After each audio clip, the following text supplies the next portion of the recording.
une fois qu'on a un site, on a commencé à le nourrir, on veut pouvoir grossir sa communauté. Différentes options pour ça.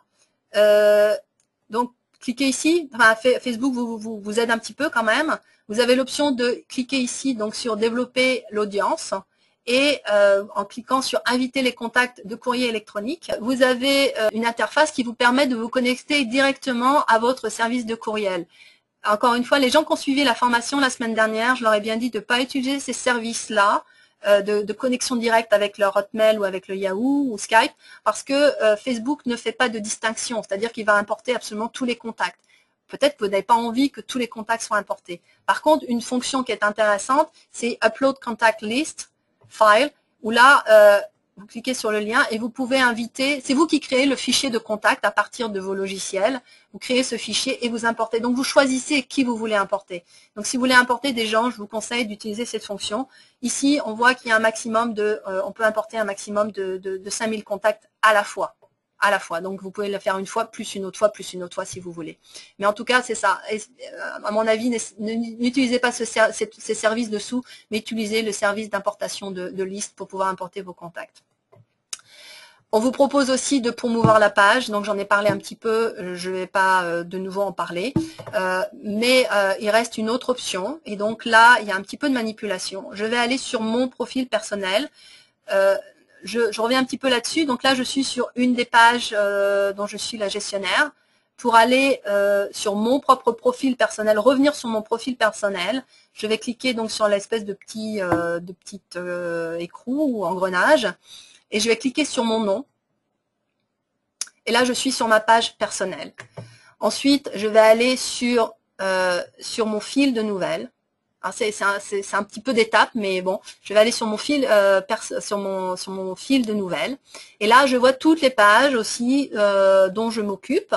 Et là, je vais cliquer sur la page, sur une page quelconque, donc celle-ci par exemple. Et là, quand je clique de nouveau, là ici, on me dit que je suis sur cette page en tant que Frédéric Niel. On a un petit message qui nous le dit par rapport au fait, avant, on avait juste 911 Chef Eric. Ici, on voit « je suis en tant que moi ».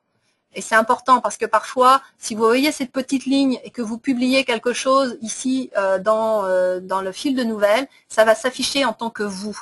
Donc, faites bien attention. Si vous voulez un message qui soit complètement anonyme, assurez-vous de ne pas voir votre nom ici. Mais en tout cas, pour inviter les amis, qui sont dans ma liste, donc dans ma liste personnelle, dans mon réseau personnel. Donc je suis passée par mon profil personnel, j'ai cliqué sur le nom de ma page et là, si je clique sur développer l'audience, on a une option supplémentaire qui vient de s'afficher. Enfin, on a deux options supplémentaires qui viennent de s'afficher. On a invité des amis et là, quand je clique, je vois la liste des gens qui sont dans ma liste d'amis et je peux cocher. Ceux qui sont déjà grisés, c'est ceux qui suivent déjà cette page. Donc, c'est pas nécessaire de le faire de nouveau, évidemment. Et donc ensuite j'envoie et ils reçoivent une invitation. Ils ont le choix d'accepter ou de refuser d'ailleurs. Donc là je vais annuler. Et l'autre option c'est de partager la page.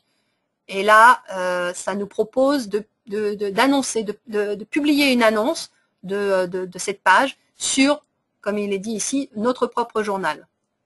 On peut aussi publier sur le journal d'une amie, dans un groupe, dans une page, dans une de nos pages. Il y a différentes options ici pour le faire. Mais ça, ces options-là, ces deux options-là, je les ai eues en passant, encore une fois, par mon profil personnel d'abord et en cliquant sur, ici, sur une des pages sur le côté. C'est ça qui permet de faire afficher ma liste d'amis personnels, parce que peut-être que ça peut être utile en fait pour des gens qui par exemple ont commencé à avoir une page de profil pour faire du business et se rendre compte qu'ils ne peuvent pas faire du business avec un profil personnel, mais ils veulent quand même inviter les gens à les suivre. Donc ils créent une page business, mais ils veulent inviter les gens à les suivre, donc pour aller de leur page personnelle à leur page professionnelle. Et donc c'est une façon de pouvoir avoir la liste de ces gens-là et d'envoyer un message groupé. Donc voilà comment on peut grossir les rangs de ces fans en utilisant Facebook.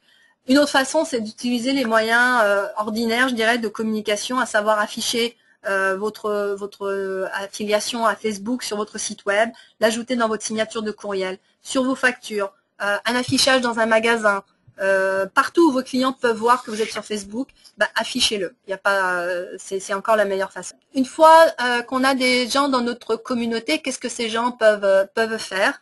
Bah, ils peuvent aimer nos publications, ils peuvent cliquer sur des liens que vous avez mis, ils peuvent commenter, ils peuvent nous envoyer un message privé, ils peuvent publier sur sur notre journal. Ça, ce sont des options qui sont disponibles si vous les activez. Pour activer ces options, vous allez dans modifier les paramètres et vous avez ici au niveau des autorisations de publication. On peut donner l'autorisation ou non à une personne de publier sur notre page business. C'est une bonne façon d'ouvrir la communication avec ses clients. Il y a des gens qui ne veulent absolument pas parce qu'ils ont peur de « mon Dieu, qu'est-ce qui pourrait arriver », etc.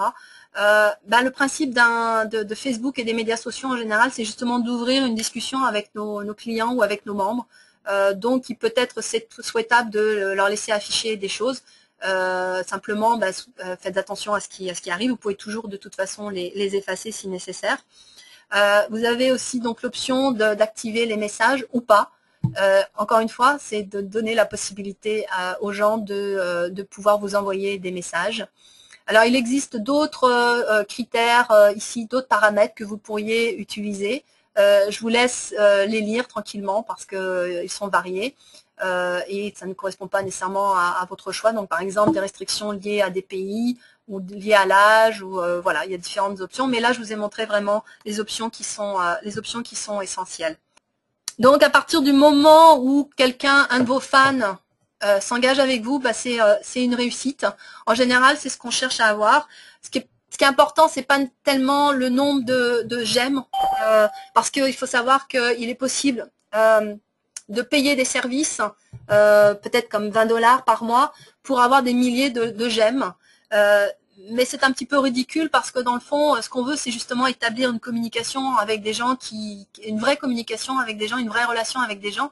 Donc, acheter des j'aime de gens de pays de l'autre bout du monde qui vous connaissent pas et qui vont jamais interagir avec vous, ça n'a pas vraiment d'intérêt, ça n'a pas de sens finalement dans le principe de Facebook, mais ça existe. Mais donc, le succès d'une page Facebook, donc, a priori, ne se calcule pas tant au nombre de j'aime. Parce qu'en fait, il se trouve, mais plus au nombre de réactions. Et c'est un petit peu frustrant pour un bon nombre de gestionnaires parce qu'il y a une grosse partie de la population qui va aimer la page, qui va simplement la regarder, qui va regarder ce qui se passe, mais qui ne va jamais interagir. C'est pas pour ça qu'ils vont pas voir l'information, c'est pas pour ça qu'ils vont pas l'apprécier, qu'ils vont pas faire quelque chose avec, mais ils vont rien faire avec au niveau de Facebook. Et donc, et pourtant, les gestionnaires de comptes, c'est vraiment après ça qu'on court, si vous voulez, parce que le fait d'avoir une réaction des gens, c'est vraiment établir une communication. Une façon de générer un petit peu une réaction pour les gens, ça a été prouvé, c'est de leur dire, faites quelque chose. Ce que je veux dire par là, c'est vous faites une publication, vous posez une question par exemple, ou vous faites une affirmation et vous indiquez dessous, cliquez sur j'aime si vous êtes d'accord, ou partagez si vous êtes d'accord. Donc, c'est prouvé que de faire, en anglais, ils appellent ça call to action, de demander aux gens de faire quelque chose, ça va augmenter vos chances que ces gens le fassent. Et je dois dire que moi, je l'ai testé, et c'est vrai que ça s'est révélé avoir beaucoup de succès. Ceci dit, encore une fois, il ne faut pas exagérer parce que les gens peuvent le faire peut-être une fois, deux fois, mais si vous le faites continuellement, vous risquez de voir des gens qui vont vous quitter en vous disant « bon, ça va, je vous aime plus ».